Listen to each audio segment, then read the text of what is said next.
अस्सलाम वालेकुम जी। Welcome back to my YouTube channel alma mater. उम्मीद करती हूँ सब ठीक होंगे। जेंडर स्टडीज की एमसीक्यू सीरीज हमने स्टार्ट की हुई है, जिसमें आज हमारी फिफ्थ वीडियो होने जा रही है। अगर आप मेरे चैनल पे नए हैं तो काइंडली आप प्लेलिस्ट में जाके चेक कर सकते हैं।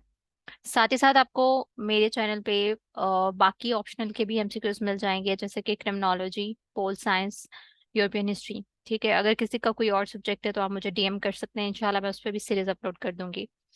चलिए हम स्टार्ट करते हैं। जेंडर का हमने 2016 से ऑनवर्ड इंशाल्लाह 2023 तक के एमसीक्यूज करने हैं। इससे पहले मैंने रैंडमली अपलोड किए थे। अच्छा जी, स्टार्ट करते हैं। फर्स्ट हमारा एमसीक्यूज बनता है जी, अकॉर्डिंग टू पेपर के फर्स्ट वुमेन का बताएं जो कि स्पीकर रह चुकी हैं नेशनल असेंबली की। यानी नेशनल असेंबली की फर्स्ट विमेन स्पीकर के बारे में पूछा गया, तो वो है जी फहमीदा मिर्जा।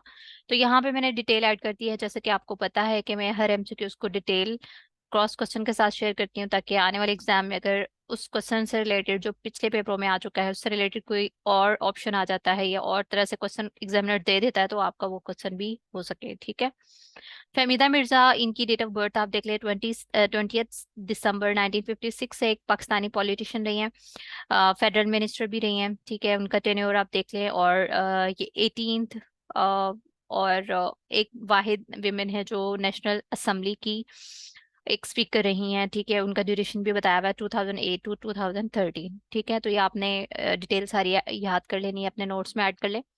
नेक्स्ट हमारा एमसीक्यूज बनता है जी, who is the president of अप्पा। यानी अप्पा एक ऑर्गेनाइजेशन रही है, नॉन गवर्नमेंटल। ठीक है, तो इसकी प्रेसिडेंट का पूछा हुआ था एमसीक्यूज में। ठीक है, तो वो हैं जी बेगम राना लियाकत अली खान, जो कि वाइफ हैं हमारे एक्स प्राइम मिनिस्टर। ठीक है, उसको उनको फर्स्ट प्राइम मिनिस्टर भी कहते हैं, यानी फर्स्ट प्राइम मिनिस्टर रहे हैं लियाकत अली खान, उनकी बेगम है। अब आपको अफवाह के बारे में पता होना चाहिए कि ये जो इसका ये स्टैंड इसका क्या है, यानी इसका एब्रिविएशन क्या है। तो अफवाह यानी ऑल पाकिस्तान वुमेन्स एसोसिएशन। ठीक है, और ये कब बनी? ठीक है, इसका मकसद क्या था? तो जैसे कि हम जेंडर स्टडीज पढ़ रहे हैं, तो वुमेन के राइट्स के लिए, वुमेन्स के कह लो कि फर्दर उनकी वेलफेयर्स के लिए, उनकी डेवलपमेंट के लिए इस ऑर्गेनाइजेशन ने काम किया। ठीक है, और ये 1949 में बनाई गई है। और वैसे भी पिछली सीरीज में हम अफवाह का जिक्र कर चुके हैं, मजीद आप इसको देख लीजिएगा। अच्छा, यहाँ पे अफवाह की मजीद डिटेल मैंने ऐड की है, जिसके मैंने आपको पिछले लेक्चर में भी बताया था। जो रेड हाईलाइटेड कंटेंट है वो जस्ट एक्स्ट्रा कंटेंट मैंने ऐड किया है, मे बी आपके ऑब्जेक्टिव सब्जेक्टिव पोर्शन के लिए हेल्पफुल रहे, तो इसको भी आप देख लीजिएगा। ठीक है। नेक्स्ट हमारा एमसीक्यूज बनता है जी, the Muslim family laws ordinance कब पेश किया गया? तो 1961 में मुस्लिम फैमिली लॉज ऑर्डिनेंस दिया गया। ठीक है, और इसका क्या ओवरऑल पर्पस था? जो जिसमें वेरियस लीगल ऑर्डर्स दिए गए थे, जैसे कि फैमिली मैटर्स हो जाते हैं, child custody, divorce, spousal support and restraining orders वगैरह।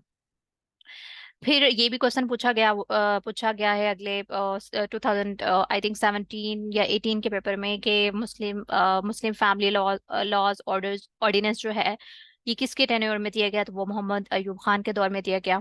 तो मोहम्मद अयूब खान की भी मैंने डिटेल ऐड कर दी है, जैसे हमने पिछले लेक्चर में देखा था परवेज मुशर्रफ की। ठीक है, तो ये आपके करंट अफेयर जीके के हवाले से भी इम्पोर्टेंट है, और जाहिर है हम जनरल स्टडीज पढ़ रहे हैं तो उसमें जो भी ऑर्गेनाइजेशन पढ़ते हैं, ठीक है, तो उसकी हमने डिटेल देखनी होती है, और उसमें ये भी देखना होता है कि वो ऑर्गेनाइजेशन जो है वो किसके दौर में बनी। ठीक है, तो यहाँ मोहम्मद अयूब खान की बात करें, डेट ऑफ बर्थ देख लें 14 मई 1907, एंड और डेथ इनकी हुई है 1974 में, 19 अप्रैल। एक पाकिस्तानी मिलिट्री ऑफिसर्स रहे हैं। ठीक है, मजीद आप इनकी डिटेल देख लीजिएगा। सेकंड प्रेसिडेंट भी रहे हैं, कमांडर इन चीफ भी रहे हैं।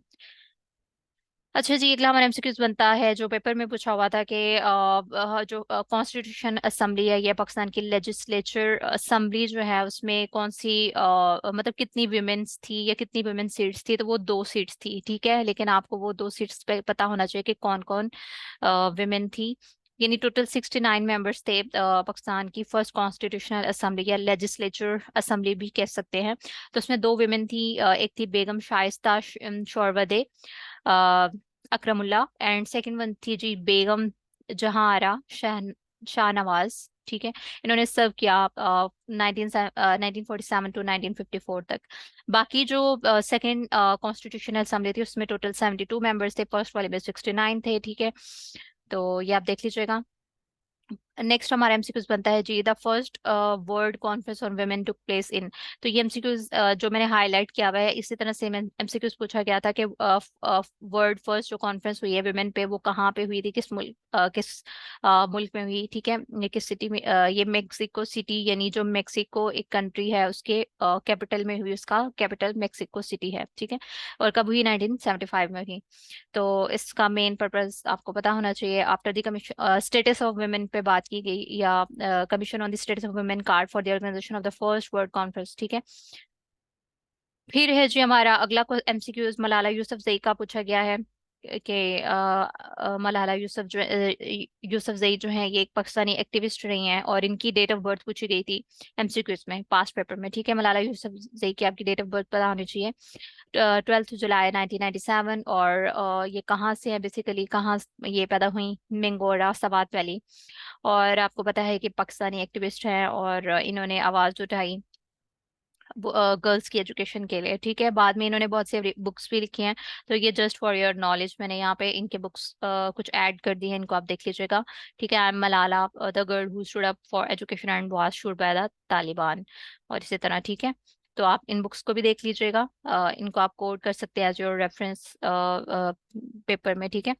फिर है जी अगला हमारा एमसीक्यू बनता है, the first women to serve as a foreign secretary of Pakistan. तो वो है जी तहमीना जंजुआ।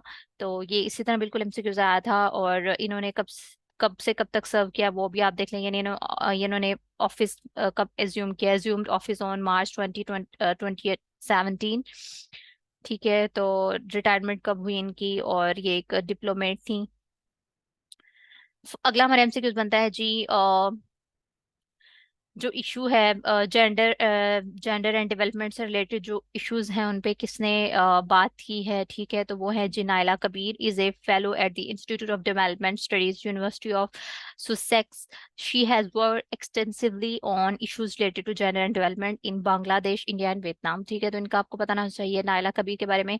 फिर अगली एक टर्म आई थी पेटीकोट गवर्नमेंट। पेटीकोट गवर्नमेंट क्या होती है? ऐसी गवर्नमेंट जो कि विमेन रन करती है, गवर्नमेंट बाय विमेन, ठीक है। तो ये टर्म आपको पता होनी चाहिए। Accountable, uncountable, plural, petticoat governments, dated, derogatory, ठीक है, ये आपको बताना होना चाहिए। अगला हमारे एमसीक्यू कुछ बनता है जी, फ्रेंचाइज द राइट। फ्रेंचाइज का पूछा जाता है कि फ्रेंचाइज क्या है? तो ये इसका मायने है द राइट टू वोट, ठीक है, इन पब्लिक इलेक्शंस। नेक्स्ट हमारा एमसीक्यूज बनता है the fourth world conference on women. ये कहाँ पे हुई, किस मुल्क में हुई? सेम जो हाईलाइटेड कंटेंट है, इसी तरह एमसीक्यूज पूछा हुआ था कि फोर्थ वर्ल्ड कॉन्फ्रेंस जो है वुमेन पे, वो कहाँ पे हुई? तो वो बीजिंग, चाइना में हुई, ठीक है। और इसका आपने टेन्योर देख लेना है, यानी किस साल में हुई। तो ये 1975 टू ऑनवर्ड 1995 तक हुई। और मजीद आप इसकी डिटेल देख लीजिएगा वीडियो पॉज करके। अगला हमारा एमसीक्यूज बनता है मिसेंड्री। मिसेंड्री जो है एक टर्म है जो कि अगेंस्ट डिसलाइक अगेंस्ट मेन, या डिसलाइक मेन, उनके लिए ये टर्म यूज हुई है, ठीक है। मर्दों के खिलाफ नफरत को ये वर्ड, ये टर्म जो है वो शो करती है। ये ग्रीक वर्ड है, ठीक है। तो इसको आप देख लीजिएगा कि इसको बैक 19th सेंचुरी में यूज किया गया। फिर हमारा अगला एमसीक्यूज बनता है इंटरनेशनल ह्यूमन राइट डे। ये कब जो है वो सेलिब्रेट किया जाता है, कि कब इसको ऑब्जर्व किया गया? तो हर साल 10 सितंबर को इंटरनेशनल ह्यूमन राइट डे जो है वो सेलिब्रेट किया जाता है। तब क्या हुआ था? 1948 में यूनाइटेड नेशन जनरल असेंबली ने इसको अडॉप्ट किया था, और एक यूनिवर्सल डिक्लेरेशन दिया था ह्यूमन राइट्स पे, तो इसका आपको पता होना चाहिए। अच्छा, इस पे मेरे पास एक पीडीएफ भी है ह्यूमन राइट के ऊपर, तो अगर आपको चाहिए तो आप मुझे डीएम कर सकते हैं, मैं इंशाल्लाह आपसे शेयर कर दूंगी। अगला हमारा एमसीक्यूज बनता है जी, Tahzeeb Niswan is a well known Urdu literary and cultural magazine. तो ये ओवरऑल पूछा गया है कि एक मतलब जो औरतों पे बात की गई है, औरतों के राइट्स के, औरतों के हकूक के बारे में बात की गई है, तो वो कौन सा कह ले के उर्दू लिटरेरी नॉवल है? तो वो तहजीब निस्वान है, उसका नेम आपको पता होना चाहिए। Sorry, it was founded by Ismat Chughtai, ठीक है। इस्मत चुगताई जो है इसकी राइटर हैं, जिन्होंने इसको ओवरऑल फर्दर ये मशहूर हुआ 1932 में जाके, ठीक है। फिर है जी हमारा अगला MCQs, Pakistan parliament passed landmark bill on Tuesday 9 मई 2018, यानी सन 2018 में ट्रांसजेंडर जो है ट्रांसजेंडर सिटीजन फंडामेंटल राइट्स, ठीक है। ये पहली बार सन 2018 में 9 में सन 2018 में पाकिस्तान में इसकी बात हुई, इसके ऊपर बात हुई। अगला हमारा एमसीक्यूज बनता है जी, द कमीशन ऑफ सती। ये सती का सबको पता होगा कि हिंदुओं में ये रस्म थी कि अगर किसी भी औरत का जो है, किसी भी खातून का जो है हस्बैंड फौत हो जाता है, तो उसको उसके साथ ही जला दिया जाता था। उसे कह दिया जाता था कि वो उसके साथ लेट जाए और उसे भी उसके साथ जला दिया जाता था। लेकिन अब इसके ऊपर बैन हो चुका है, ठीक है। इसको कब खत्म किया गया, तो ये इंडिया में 1987 में खत्म कर दिया गया, प्रोहिबिट कर दिया गया। देन हमारा अगला एमसीक्यूज बनता है, ये आज का लास्ट है। मुख्तारा माई का पूछा गया है कि मुख्तारा माई जो है ये पंजाब के कौन से एरिया से, किस साइड से बिलोंग करती हैं, तो ये सदरन पंजाब से बिलोंग करती हैं। बाकी अगर आपने जनरल का सिलेबस कवर किया है तो आपको मुख्तारा माई का अच्छे से पता होगा। बाकी इंशाल्लाह इसमें मैं डिटेल वीडियो भी बाद में बनाऊंगी। और मुख्तारा माई जो है ये इनका जो विलेज है उस पर भी एमसीक्यूज पूछा जा सकता है, तो वो है मीर वाला। तो आज के लिए इतना ही था। होप सो आपको ये वीडियो अच्छी लगी होगी। वीडियो को लाइक कर दिया करें और इसको फर्दर शेयर भी कर दिया करें। साथ ही साथ मैं एक और अनाउंसमेंट कर दूं कि अगर आपका European history as a optional subject है तो आप मुझसे कांटेक्ट कर सकते हैं पास्ट पेपर्स के लिए, ठीक है। मैंने कंपाइल किया है 2018 टू 2023 तक। तो अगर आप चाहिए तो आपको चाहिए तो आप डिस्क्रिप्शन में व्हाट्सअप नंबर दिया गया है, मुझसे रब्ता कर सकते हैं। साथ ही साथ चैनल की प्लेलिस्ट देख लिया करें, वहाँ पे आपको वीडियो की कैटेगरीज का अंदाज़ा हो जाया करेगा कि कौन कौन सी मेरे चैनल पे वीडियोस अवेलेबल हैं। जीके से रिलेटेड वीडियोस अवेलेबल हैं, vocabulary with their mnemonics available है। साथ ही साथ आपको, जैसे मैंने आपको बताया स्टार्ट में वीडियो के ऑप्शनल के एमसीक्यूज मिल जाएंगे, ठीक है। और मैप्स जो है इंपॉर्टेंट कौन कौन से हैं आपको अपनी तैयारी में करने हैं, वो मैंने मेंशन किए हुए हैं। और वैसे भी जो करंट इश्यूज, करंट अफेयर हैं, अगर आप करंट अफेयर सिलेबस कवर कर रहे हैं तो जाहिर है कोई करंट इशू चल रहा है तो उससे रिलेटेड अगर मैप है डेफिनेटली आपको वो तो ड्रॉ करने ही करने हैं। साथ ही साथ अगर आप बिगनर हैं या वैसे आप थॉरली जब अपने सिलेबस को तैयार कर रहे होते हैं तो आपको सोर्सेज नहीं पता कि कौन कौन से सोर्सेज को कंसल्ट करना चाहिए, तो उस पर भी मैंने एक डिटेल वीडियो बनाई हुई है, तो काइंडली प्लेलिस्ट चेक कर लीजिएगा। Thank you so much. Channel को सब्सक्राइब कर लें ताकि आपको आने वाली हर वीडियो का नोटिफिकेशन मिलता रहे। दुआ में याद रखिएगा। अल्लाह हाफिज।